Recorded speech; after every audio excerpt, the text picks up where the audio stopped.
नमस्कार।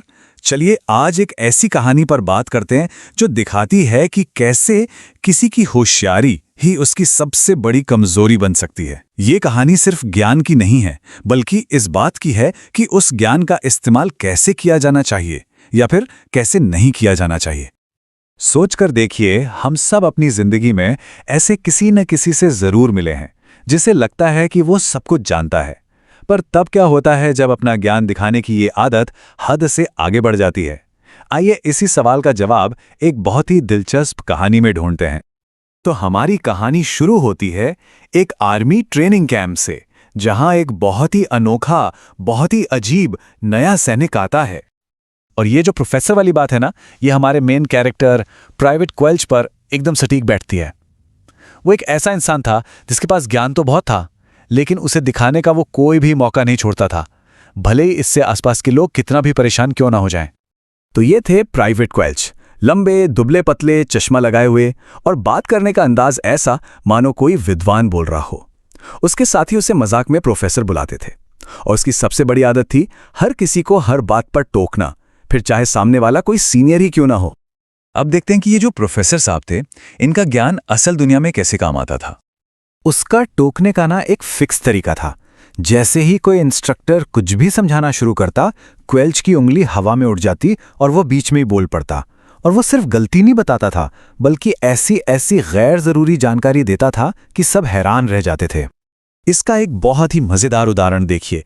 जब एक सार्जेंट ने राइफल की स्पीड के बारे में बताया, तो क्वेल्च ने उसे बीच में ही टोक कर एकदम सटीक नंबर बता दिया। जरा सोचिए, एक नया ट्रेनी अपने सीनियर सार्जेंट को सबके सामने सही कर रहा है। और ऐसा नहीं था कि प्रोफेसर साहब का ज्ञान सिर्फ क्लास में ही बरसता था। अरे नहीं, खाली समय में भी वो अपने साथियों को हर चीज पर लेक्चर देता था। मिलिट्री के नियम क्या हैं, सफाई कैसे करनी है, यहां तक कि खाना कैसे खाना चाहिए। जाहिर है सब उससे तंग आ चुके थे। तो अब कहानी में एक नया मोड़ आता है। देखिए, हर चीज की एक सीमा होती है, और क्वेल्च अब अपनी वो सीमा पार करने वाला था। ये एक बहुत जरूरी सवाल है, अपनी होशियारी दिखाना कब हद से ज्यादा हो जाता है। प्राइवेट क्वेल्च को इसका जवाब बहुत जल्द मिलने वाला था। और फिर वो दिन आया जिसने सब कुछ बदल कर रख दिया। कैंप में एक बहुत बड़े अफसर इंस्पेक्शन के लिए आए थे, और अपनी आदत से मजबूर होकर प्राइवेट क्वेल्च ने सबके सामने उस सीनियर अफसर को भी टोक दिया। और बस यही उसकी सबसे बड़ी और आखिरी गलती थी। तो अब बारी थी सबक सीखने की। हमेशा सही होने की जो जिद थी ना, उसका नतीजा अब सामने आने वाला था। क्वेल्च को वो सबक मिलने वाला था जो किसी किताब में नहीं पढ़ाया जाता। उस ऑफिसर ने, देखिए, गुस्सा नहीं किया। उन्होंने बड़े शांत तरीके से क्वेल्च के ज्ञान की तारीफ की, और फिर उसे एक ऐसी सजा दी जो सीधे उसके घमंड पर चोट करती थी। सजा थी परमानेंट किचन ड्यूटी। सेना में इसे सबसे निचले दर्जे का काम माना जाता था। मतलब प्रोफेसर की सारी होशियारी, सारी उम्मीदें एक झटके में किचन में सिमट कर रह गईं। तो अब सवाल यह है कि क्या इस सजा ने प्रोफेसर को बदल दिया? कहानी का असली मजा तो अब आएगा।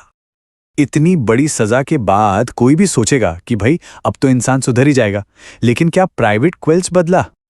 इसका जवाब है बिल्कुल नहीं। आदतें इतनी आसानी से कहां बदलती हैं। जगह बदली, पर प्रोफेसर साहब नहीं बदले। किचन में भी उसने अपना लेक्चर देना जारी रखा। अब उसके टॉपिक थे सब्जियां कैसे काटें, ईंधन कैसे बचाएं, और सूप का सही तापमान क्या होना चाहिए। और यहीं पर इस कहानी का सबसे बड़ा सबक छुपा है। किताबी ज्ञान और असल जिंदगी की समझदारी में बहुत बड़ा फर्क होता है। क्वेल्च के पास फैक्ट्स थे, आंकड़े थे, पर सार्जेंट के पास लोगों को और हालात को समझने की समझ थी।